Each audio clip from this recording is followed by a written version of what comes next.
आता बघूयात आणखीन एक चर्चितली बातमी। रायगडचं पालकमंत्रीपद मिळावं म्हणून शिवसेनेच्या भरत गोगावलेंनी अनेकदा देवाचा धावा केला, पूजा अर्चा केली, जप केला।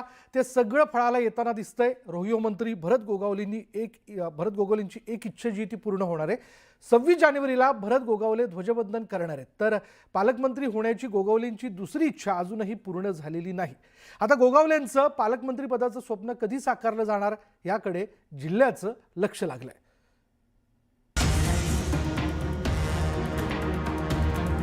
भरत गोगावलेंचा इच्छापूर्तीचा दिवस आता जवळ आलाय। 26 जानेवारीला प्रजासत्ताक दिनी भरत गोगावलेंचं ध्वजवंदन करण्याचं स्वप्न साकार होणार आहे। योगायोग म्हणजे भरत गोगावलेंनी ध्वजारोहणाबाबत वक्तव्य केलं आणि मंत्रालयाच्या सामान्य प्रशासनानं परिपत्रक काढलं। त्यात रायगडमध्ये ध्वजवंदनाचा मान भरत गोगावलेंना देण्यात आला। त्यामुळे 26 जानेवारीला भरत गोगावले ध्वजवंदन करताना दिसणार आहेत। हळूहळू आम्ही पायरीने चढणारी माणसं आहोत। आम्ही डायरेक्ट कळसाला हात लावत नाही आहे आणि म्हणून करता मुख्यमंत्री आणि उपमुख्यमंत्री योग्य निर्णय घेतील आणि आज ना उद्या तोही निर्णय होईल। खरं तर विरोधी पक्षाने हा कधीच हट्ट सोडायला पाहिजे, पण त्यांचा तो बाळ हट्ट होता। कदाचित मुख्यमंत्री मोदी देवेंद्र फडणवीस तो स्वीकारला नाही आहे आणि या सभिजाचा अधिकार भरत शेठला जेव्हा दिलेला आहे त्याचा सार्थ अभिमान रायगडवासी निश्चित आहे। रायगड आणि नाशिकच्या पालकमंत्री पदाचा तिढा अजून सुटलेला नाही।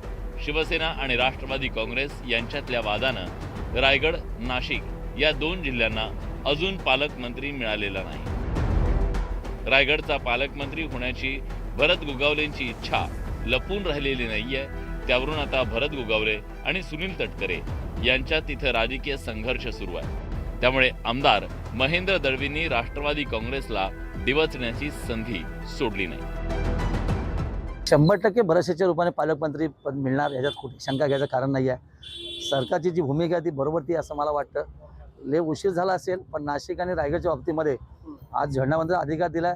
येत्या काही दिवसामध्ये भरत शेठ पालकमंत्री रूपाने आपल्याला बघायला मिळतील आणि ती रायगडचं स्वप्न आहे, इच्छा आहे। एकदा जिल्हा परिषदचे निकाल हाती येऊ द्या आणि मग कोणाला कुठला मान जनतेने दिला आहे ते आपण बघू।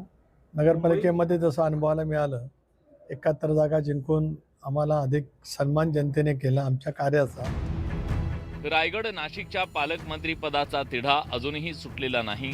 परिणामी 26 जानेवारीला ध्वजवंदन करताना दिसणारे भरत गोगावले पालकमंत्री म्हणून कधी दिसतील याकडे जिल्ह्याचं लक्ष लागलंय। मोहन जाधव, न्यूज 18 मराठी, रायगड।